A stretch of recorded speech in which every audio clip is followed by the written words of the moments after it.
During our trip to ECOTASAR, we visited one of the local weavers in Bhagalpur. Ansari has been working with ECOTASAR almost since inception.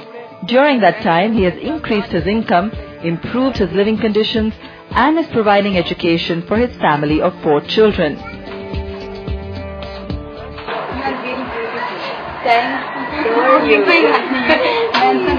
I spent some time talking to his bright young daughters who expressed a desire to join their father's business. Ansari sources weavers for ECOTASAR and has a network of about 25 weavers under him. 15 साल से हम काम कर रहे हैं क्षितिज Pandya sir के साथ। पहले जो काम कर रहे थे तो उस टाइम तो एक मशीन चलाते थे, उस टाइम ऑर्डर बहुत कम रहता था और अभी क्वांटिटी तो मान के चलिए जस्ट चौगुना हो गया है। तो उस टाइम में बहुत हालत खास्ता था और अभी तो इकोतासर से जब से जुड़े हैं तो इंशाल्लाह कम से कम अभी मानिए बेटी मेरी जो है बड़ी वाली वो इंटर अभी पास की 2nd डिवीजन से और मंझली वाली जो है तो वो अभी पास करी जाके मैट्रिक से 2nd डिवीजन से और 2 बच्ची और है जो मेरे पास वो भी अभी पढ़ रही है, 5 में पढ़ रही है, 3 में पढ़ रही है। तो बहुत अच्छा सुधार हुआ पहले। When you first actually had to set up the business as well and create a market for the yarn, how difficult was it? In the sense, did you have to go and do a lot of legwork? Was it all about marketing, distribution? How did you get the product out there? Well, the challenges were both on, production side as well as marketing side. So there are shops all over the place and, most of them are standalone shops and so each of them is an individual buyer. So we had to do a lot of legwork, meeting people who would want the kind of stuff that we were producing. And since we were also new to this business, a lot of things which we, learned on the job, like, the client would say this is a, aisa nahi hota hai, these rates are very high. To give you an example, we got an inquiry from Kapoor Lampshades and they asked us for 25,000 meters. Okay. And I went and met the purchase manager there and he said, Kshitij, I love the kind of work you are doing and I would give as much of this order as you can make. I have a 3 months window and obviously you can't make all 25,000 meters, but whatever you can make, you take from this order. And he said, listen, I am getting quotes from 106 rupees a meter to 128 rupees a meter. For the same product or for different? The same product, because obviously, one person was not able to supply, so they had to give to different people. And he said, I can maximum go up to 130. So I will give this order at 130 to you, as many meters as you can produce and supply. We came back and worked out the costing and we said, 146 here in Bhagalpur. Just our costing, forget about profits and overheads. So I was like, I didn't know what was wrong, whether we were paying more for yarn or for fabric or, weaving for whatever. Later on we realized that the fabric is actually not tussar. It's like eri silk dyed in tea water to look like tussar. And eri silk used to be cheaper.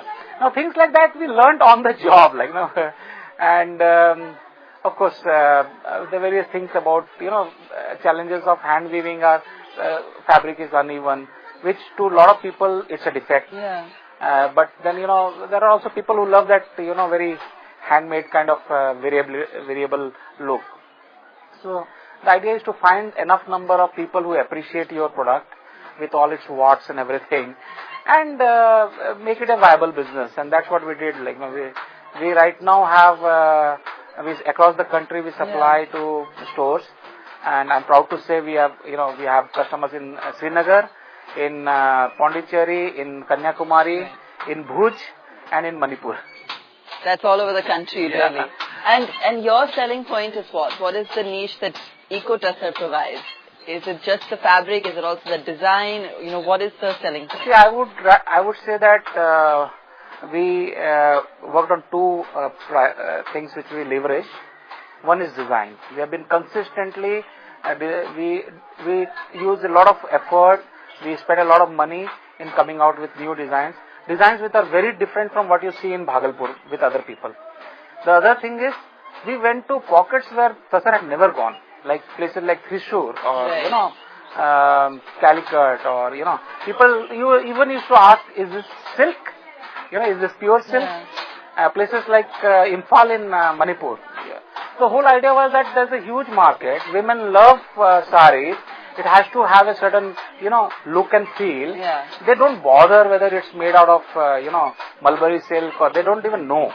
As long as it's silk, as long as it's beautiful, they're willing to spend money on it. And why confine ourselves to traditional TUSSAH markets like Bihar and Jharkhand and Orissa and West Bengal? So we took it all over the place, and that's why how we expanded the market. So do you manage to demand today enough of a margin? Because as you mentioned, the communities in Bihar that are working on this, as opposed to, let's say, somewhere in the south, are still very poor communities, right? And so, of course, as much as possible that you could give back to them would be fantastic. But are you able to command those margins today?